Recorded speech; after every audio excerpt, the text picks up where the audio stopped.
Bem-vindos ao Nativos Digitais. Nesta edição vamos tentar perceber como é pensada a televisão para as crianças. E será que elas veem os programas que lhes são destinados ou preferem outros? O Nativos Digitais vai ainda divulgar um estudo exclusivo que analisa a cobertura feita pela imprensa portuguesa ao Orçamento de Estado para 2011. Um avanço, mais de 10% de todas as páginas publicadas pelos jornais portugueses foram sobre o orçamento.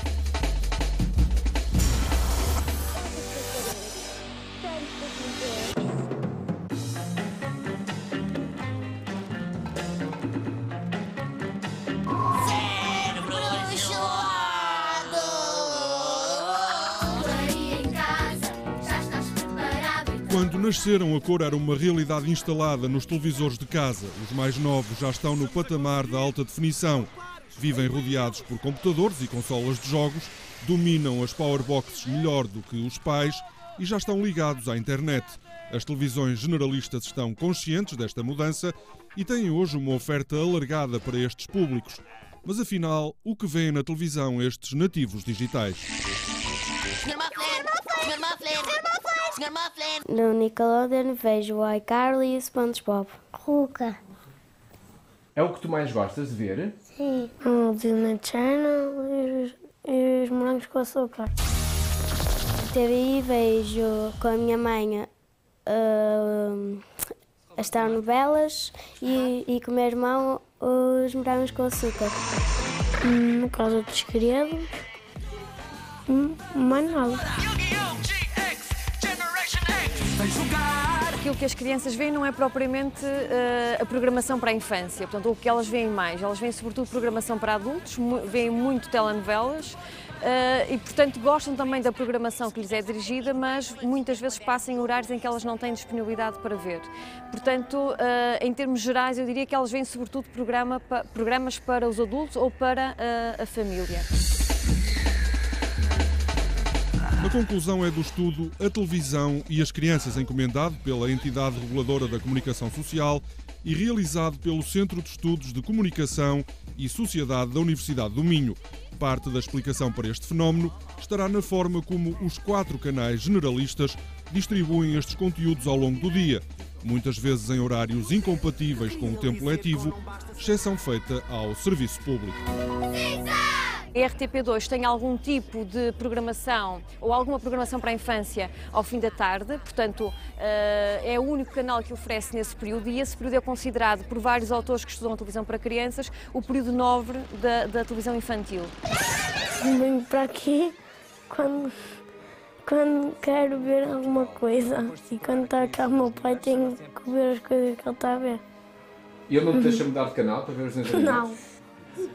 Isso é uma coisa que eu às vezes fico um bocadinho frustrada, porque as pessoas dizem, porque depois nós queremos ver o telejornal. Pois, não é? Pois, ok, está bem, aquilo está em cima do telejornal. Mas quem é a população que não quer ver o telejornal? São as crianças muito pequenas.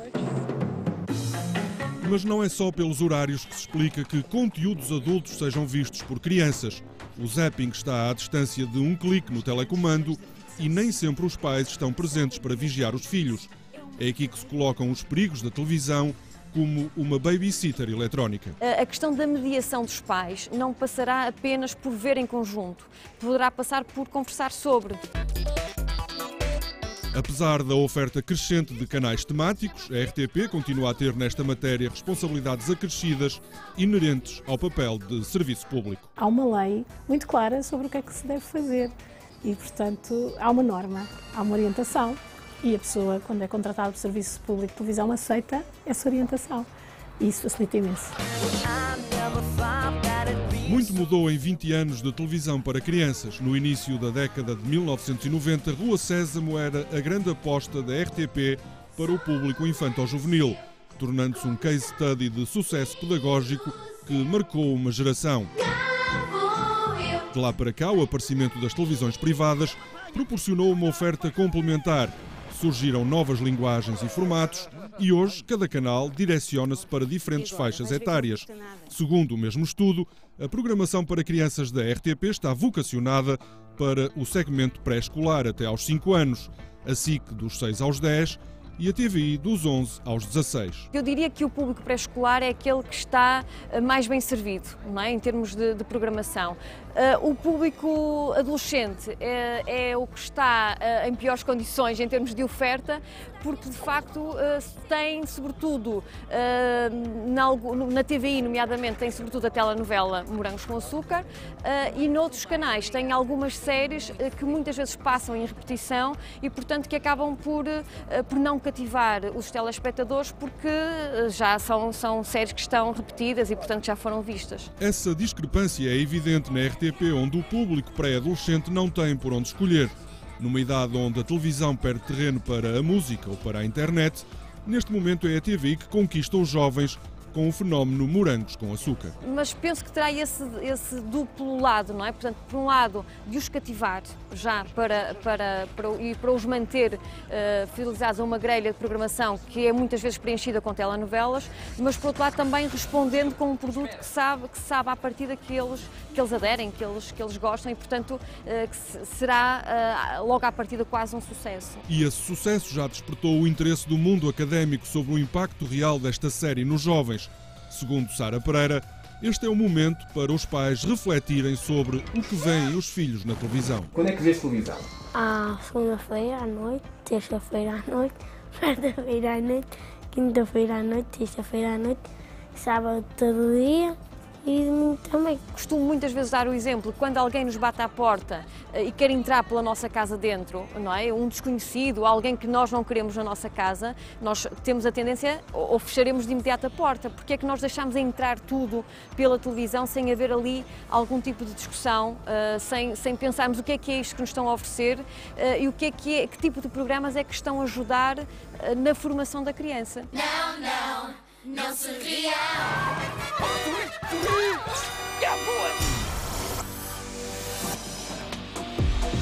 Eis a lista dos 10 mais vistos em Portugal, ou seja, com maior rating, que é como se chama a percentagem de espectadores relativamente ao universo total. Em destaque estão, claro, as diferentes temporadas de Morangos com Açúcar da TVI, a que chegaram a assistir quase um quarto de todas as crianças portuguesas e logo a seguir o futebol. As telenovelas, normalmente destinadas a um público adulto, também são dos programas mais vistos pelas crianças.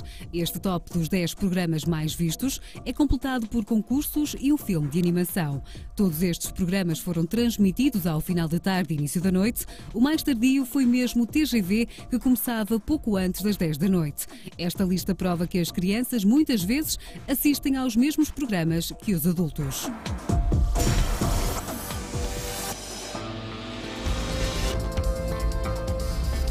Boa tarde. Um dia depois do previsto, o Ministro das Finanças apresentou e explicou a proposta de Orçamento de Estado para 2011. Vivemos um momento que exige de todos nós muita clarividência. O Orçamento está a motivar uma chuva de críticas ao Governo, da esquerda até à direita. Tem sido o tema mais falado dos últimos meses e também, por isso, o assunto mais presente nos jornais portugueses. A 29 de setembro, o Primeiro-Ministro e o Ministro das Finanças anunciaram as medidas de austeridade que iam fazer parte do Orçamento de Estado para 2011. Seguiram-se as negociações entre Governo e PSD, que culminaram num acordo que deixa para a posteridade a fotografia tirada com um BlackBerry. Desde setembro, que jornais, rádios e televisões se desdobram em esforços para explicar e descrever o impacto que o orçamento vai ter nas bolsas de cada pessoa.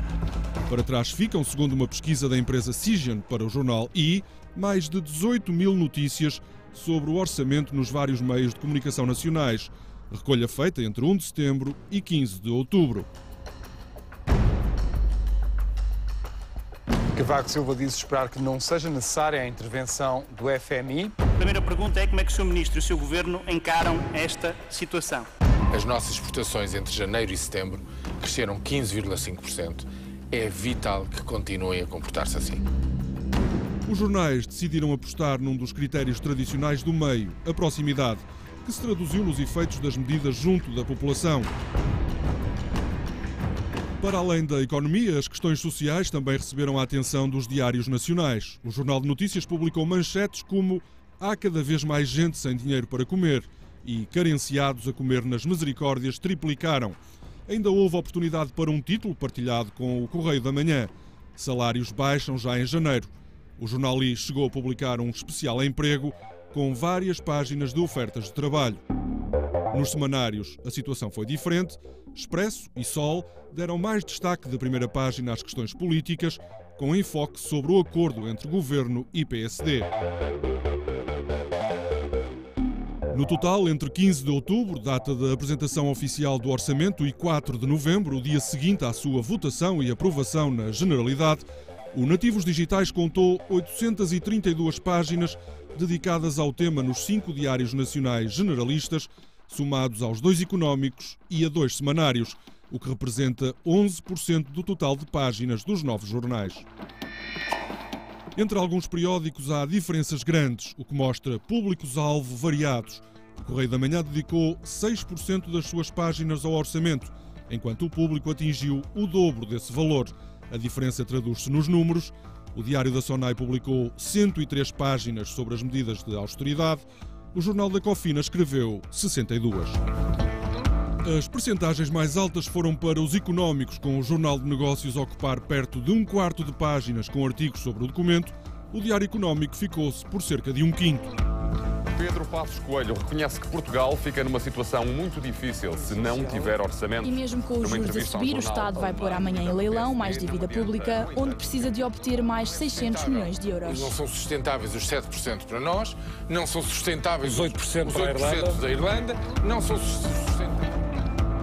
As manchetes refletiram o mesmo tom. Durante os 21 dias que o Nativos Digitais contou, os novos jornais dedicaram por 82 vezes o destaque principal da sua primeira página ao orçamento, ou seja, perto de 6 em cada 10 manchetes foram sobre o orçamento do Estado. 2/3 das manchetes do Público foram sobre o tema. O Diário de Notícias aproxima-se desse número. Muito diferente é a situação dos especializados, quer para o Jornal de Negócios, quer para o Diário Económico. Mais de 70% das manchetes cobriram o orçamento. Nas primeiras páginas houve 135 menções ao orçamento e 73 ao governo. José Sócrates teve direito a 33 fotografias, enquanto Pedro Passos Coelho apareceu em 29 primeiras páginas. A imagem de Cavaco Silva foi publicada 14 vezes.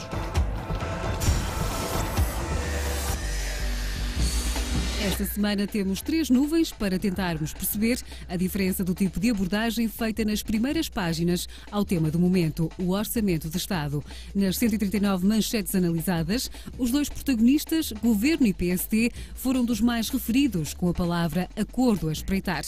E na discussão de milhões, a principal preocupação era as mexidas no IRS. Vendo agora apenas as palavras das primeiras páginas do Jornal Público, realce para 2 palavras que se podem interligar: poupar e TGV.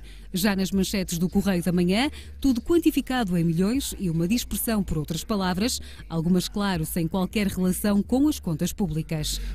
Nas primeiras do Jornal de Negócios, especializado em economia, mais distribuída à relevância das diferentes palavras, com Cavaco a aparecer e a ser dada atenção não só às famílias, mas também às empresas. A influência dos média no comportamento e desenvolvimento de crianças e adolescentes é um dos temas cruciais nos estudos da área. A SAGE compilou mais de 400 estudos numa enciclopédia de 2 volumes, intitulada Encyclopedia of Children, Adolescents and the Media, uma obra que apresenta alguns dos aspectos mais relevantes das pesquisas e estudos efetuados na área da interação entre os média e os mais jovens. O Instituto de Educação da Universidade de Lisboa vai promover o primeiro encontro internacional TIC Educa, um seminário dedicado ao uso das tecnologias da informação e da comunicação nos métodos de aprendizagem dos jovens estudantes. O encontro decorre nos dias 19 e 20 de novembro e vai contar com a presença de alguns especialistas mundiais nesta área, como Ellen Barrett, da Universidade do Alasca. Podem manter-se ligados ao Nativos Digitais em rtp.pt, faroldeideias.com e em facebook.com/nativosdigitais. Até para a semana.